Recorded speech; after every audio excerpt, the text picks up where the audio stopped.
বিএনপির vice chairman বর্ষিয়ান রাজনীতিবিদ শামসুজ্জামান দুদু। শামসুজ্জামান দুদু, আমি আপনাকে স্বাগত জানাচ্ছি আমাদের অনুষ্ঠানে এবং সাম্প্রতিক সময়ে যে আওয়ামী লীগ নিষিদ্ধের বিষয়টি সেটি। প্রধান উপদেষ্টা ডক্টর ইউনূসকে এবার 24 ঘন্টার আলটিমেটাম দিলেন বিএনপির শামসুজ্জামান দুদু। তো বন্ধুরা, তা নিয়ে থাকতেছে আজকের ভিডিওতে বিস্তারিত। আমন্ত্রণ জানাচ্ছি প্রিয় দর্শক, মানচিত্রের নিয়মিত আয়োজন কথোপকথনে। আমাদের সঙ্গে আজকে যুক্ত রয়েছেন বিএনপির ভাইস চেয়ারম্যান বর্ষিয়ান রাজনীতিবিদ শামসুজ্জামান দুদু। শামসুজ্জামান দুদু, আমি আপনাকে স্বাগত জানাচ্ছি আমাদের অনুষ্ঠানে। আমরা একটু কথা বলতে চাই, নিঃসন্দেহে এই মুহূর্তে বাংলাদেশের রাজনীতিতে অনেক কিছু বিএনপির উপর নির্ভর করছে, সে জাতীয় কিংবা আন্তর্জাতিক ইস্যুতে। আমি আন্তর্জাতিক বলতে মিয়ানমারের করিডোর প্রসঙ্গটা আনতে চাই এবং সাম্প্রতিক সময়ে যে আওয়ামী লীগ নিষিদ্ধের বিষয়টি সেটি। প্রশ্ন হচ্ছে, আওয়ামী লীগ নিষিদ্ধের বিষয়ে বিএনপি তার অবস্থান জানিয়ে দিয়েছে, যেটি জনগণের উপর নির্ভর করবে, এবং এনসিপি কিংবা যারা আন্দোলন করছে তারা বলছে যে সবাই এসেছে, বিএনপি কে তারা চায়। আসলে কি সবাই গেছে এবং বিএনপি কে চাইছে কেন? আপনার কাছে প্রশ্ন। জি, ধন্যবাদ আপনাকে। আমি শুভেচ্ছা জানাই যে আমাকে আপনার চ্যানেলে আমন্ত্রণ জানিয়েছেন। আপনি সবসময় মানুষের কথা বলেন, দেশের কথা বলেন, গণতন্ত্রের কথা বলেন, আপনি আপনার মতো করে। যে বিষয়গুলো আমার কাছে মনে হয় বর্তমান সময়ের জন্য খুব গুরুত্বপূর্ণ এবং প্রাসঙ্গিক। আমি একটা রাজনৈতিক দল করি, সেই দলটি বিএনপি। প্রায় 15-16 বছর ধরে, অতীতের কথা বাদই দিলাম, প্রায় 15-16 বছর ধরে স্বৈরাচারের প্রতিষ্ঠা, উত্থান, মানে বাংলা ভাষায় যাকে বলে গেড়ে বসা, তখন থেকে একটি ভালো নির্বাচনের প্রত্যাশায় কথা বলেছে, লড়াই করেছে, জেল কেটেছে। 15-16 বছর ধরে প্রায় 60 লক্ষ মামলার মুখোমুখি তারা হয়েছে। এই বিষয়গুলো হচ্ছে সারা দেশবাসী যেমন জানে, দক্ষিণ পূর্ব এশিয়ার মানুষ যেমন জানে, যারা রাজনীতি খোঁজ খবর রাখেন, বিশ্বের মানুষও জানে। এখন যারা গণতন্ত্রের কথা বলছেন তার অনেকেই 16 বছরের পিছনে যদি যায়, তখন তারা নেহাতি শিশুকালাম হিসাব করে দেখছে। 26 - 16, 10 বছর। আমি তাদেরকে ছোট হচ্ছে না, কিন্তু তারা তাদের মতো করে গণতন্ত্রের কথা বলছে, গণতন্ত্রের জন্য সংগ্রাম করেছে, লড়াই করেছে। সেই লড়াইয়ের প্রতি আমাদের শ্রদ্ধা আছে, ভালোবাসা আছে, অভিনন্দন আছে।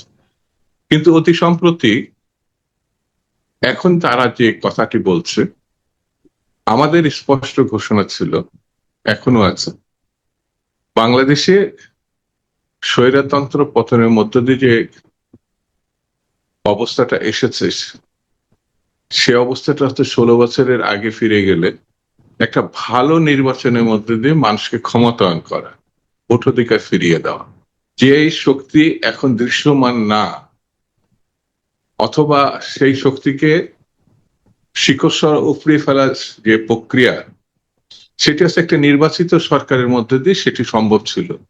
বিচার ব্যবস্থাকে আরো পরিশুদ্ধ করা এবং এই হত্যাকারী, গণহত্যাকারী, লুটপাটকারী, যাই বলি আমি, তাদেরকে আদালতের মুখোমুখি করা, আইনের মুখোমুখি করা।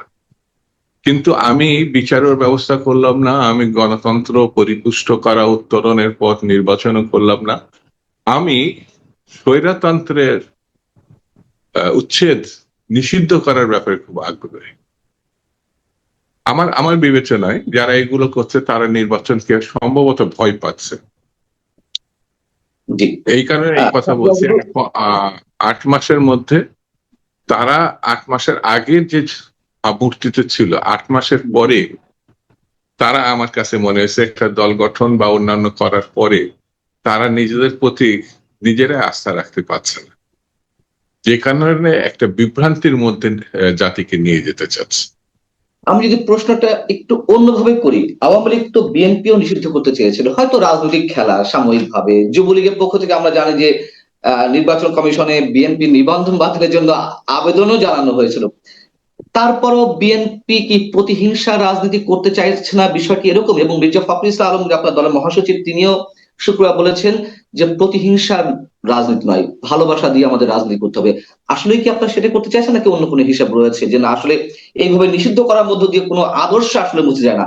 হুঙ্কার, কর্তৃত্ববাদ, আর এর পাশাপাশি গণতান্ত্রিক যে বিধি ব্যবস্থা, সেই ব্যবস্থা উদারতা, সেই ব্যবস্থায় আইনের শাসন, সেই ব্যবস্থা সুশৃঙ্খল একটি ব্যবস্থা যেখানে মানুষ জবাবদিহিমূলক একটি পরিস্থিতি সৃষ্টি করে। অর্থাৎ আমি আপনাকে ভোট দিচ্ছি, আবার 5 বছর পর দেখবো আপনি ভালো আছেন না খারাপ আছেন। যদি না থাকেন তাহলে আমি আপনার বিপক্ষে। বিপক্ষে গেলেই তো তার আর পার্লামেন্টে আসা বা তার দল সরকারে থাকার সুযোগ নাই।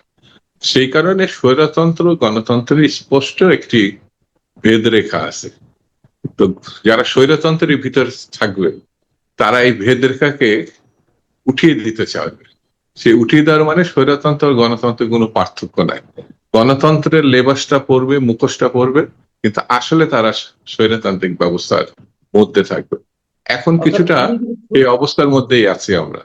আমি দুটো কোশ্চেন করবো আর দুদু, হঠাৎ করে যে একটা উত্তেজনা, পার্শ্ববর্তী রাষ্ট্রতে যুদ্ধাবস্থা চলছে পাকিস্তান রাষ্ট্রের মধ্যে, পাকিস্তান ভারতের মধ্যে, পাশাপাশি করিডোর দেয়া নেয়া নিয়ে এক ধরনের ভয়ঙ্কর একটি আলোচনা অবশ্যই আমাদের মধ্যে রয়েছে, এবং সেটি দেয়া হলে যদি সরকার নীতিগত সিদ্ধান্ত নিয়েছে, সরকার নিজেই জানিয়েছে মিয়ানমার রাখাইনের উদ্দেশ্যে করিডোর দেওয়া হবে। আপনার কি মনে হয় যে হঠাৎ করে এই যে পার্শ্ববর্তী রাষ্ট্রগুলোতে যুদ্ধাবস্থা বিরাজের মধ্যে আওয়ামী লীগ নিষিদ্ধের যে একটা উত্তেজনা সৃষ্টি করা হচ্ছে, এর মধ্যে অন্য কোনো ইস্যু রয়েছে পেছনে? আমার কাছে মনে হয় এটা পরিকল্পিতভাবেই এই যুদ্ধ খেলা যারা করছেন তারা পরিকল্পিতভাবেই এই ঘটনার মুখোমুখি তার দেশ এবং জাতিকে করেছে। যেমন আমরা জানি যে পাকিস্তানে বর্তমান যে সরকার আছে শাহবাজ সাহেবের, সেই সরকারের ঘাড়ে কিন্তু নিঃশ্বাস ফেলছে ইমরান সরকার। তাকে এক ধরনের নিপীড়নের মধ্যে দিয়ে কিন্তু তাকে বন্দি রাখা হয়েছে বলে আমার কাছে ধারণা এবং তথ্য আছে। এখন ভারতেও অবস্থা কিন্তু অনুরূপ। বিজেপি খুব যে ভালো অবস্থায় আছে এটা ভাবার কারণ নাই।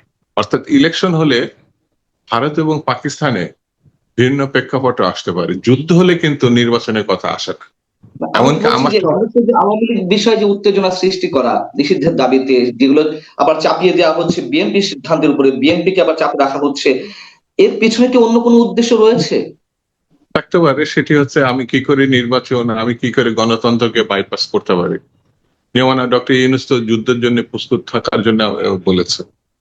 পাকিস্তানের যুদ্ধ, ভারতের যুদ্ধ, আমি তো যুদ্ধের মধ্যে থাকার কোনো কারণ নাই, কিসের জন্য থাকবো।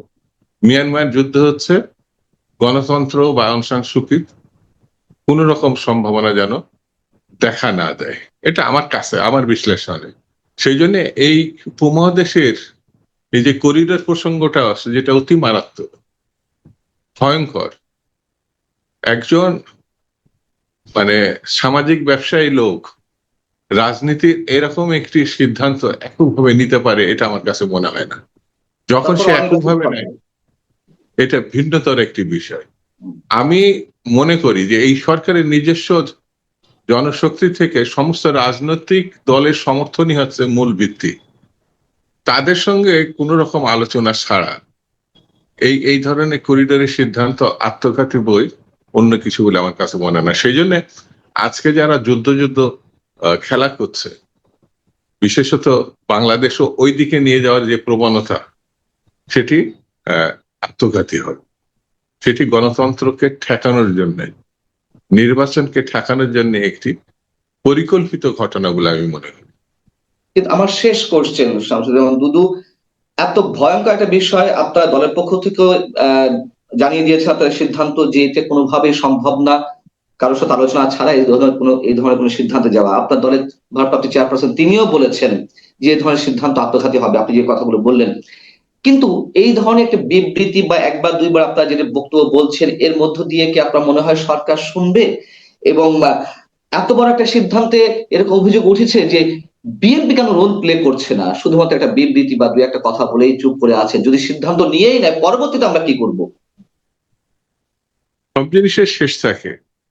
আর মানুষের মনোজগৎ তৈরি করার আগে, মানুষকে এক জায়গায় দাঁড় করানোর আগে, মানুষকে একটি মত এবং পথের ঐক্যবদ্ধ করার আগে তাৎক্ষণিকভাবে কোনো দুই একটি সিদ্ধান্ত হয়তো প্রতিবাদ করা যেতে পারে রাস্তায়, কিন্তু পরিকল্পিত সিদ্ধান্ত পরিকল্পনা অনুযায়ী, যেমন আমরা সরকারকে বলছি এটি আত্মঘাতী হবে, আমরা সরকারকে বলছি এটা এককভাবে সিদ্ধান্ত নেওয়ার আপনার কোনো সুযোগ নাই, এখন বলছি, তার মানে এই নয় সবসময় বলতে থাকবো আর আমরা ঘরেই বসে থাকবো।